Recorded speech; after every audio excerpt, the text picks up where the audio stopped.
Recorded Books presents The God King, The War Machine, Book 3, by David Beers and Michael Anderle, narrated by Pete Bradbury.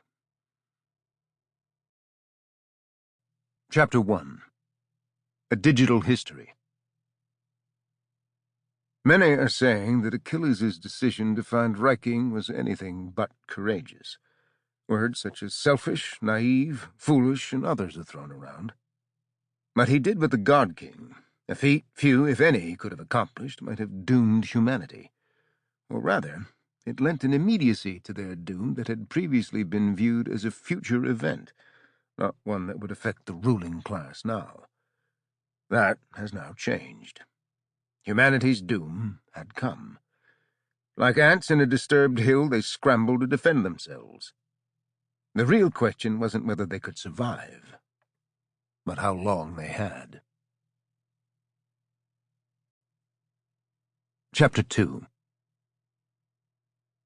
The trip back from Deus's world had not taken nearly as much time as the outward journey. They'd blasted out of the planet's atmosphere and rushed into a space-time opening. When they were a safe distance from Charon's ship, it had done the rest for them by guiding them into a bay. Escaping Deus took only a few Earth-standard hours. No Primordials survived the encounter with Deus's forces. No one else traveled back with them. They had come alone, and they had entered a somber ship. Charon was waiting for them at the bay's entrance. "Come." Constantine and Viking had said little to each other on the trip. The weight of his actions had finally settled on him, or so he'd thought while traveling. They followed the Primordial through the ship's corridors until they reached the elevator. Constantine didn't look at Viking. He was silent next to her as they ascended, but nothing had changed for him. He'd make the same decisions again, despite his premonition of doom. The elevator stopped and their floating feet touched the deck. Charon left first. Kane didn't move as he watched her go. Dallas, her lover and partner, was dead, and she was now different. They didn't need to speak for him to know that. Her countenance told him. Kane led the way, and his remaining crew followed him. He had questions for Charon, but he figured she had other things on her mind. Deus's words hadn't left Constantine. The choice he'd been given. Join the God King in a human primordial union while granting humanity another 500 years of life, or lose everything immediately. Constantine had betrayed Deus, and though he'd seen no traces of the God King, he couldn't shake the apprehension that gripped him. It had to be the betrayal. Deus was making good on what he said would happen. Somehow humanity was being annihilated. They reached the command room. Primordials filled it. Some moved quicker than Kane was used to, but others stood in front of panels and screens.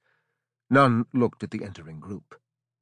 Kane glanced to the three massive screens floating in the middle, but not before he saw something strange in the Primordials. They were transparent.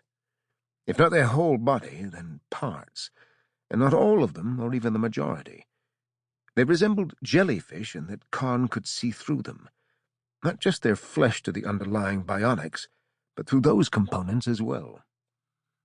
Kane and Epi looked at the screens as Viking was on his right and the other two were on his left.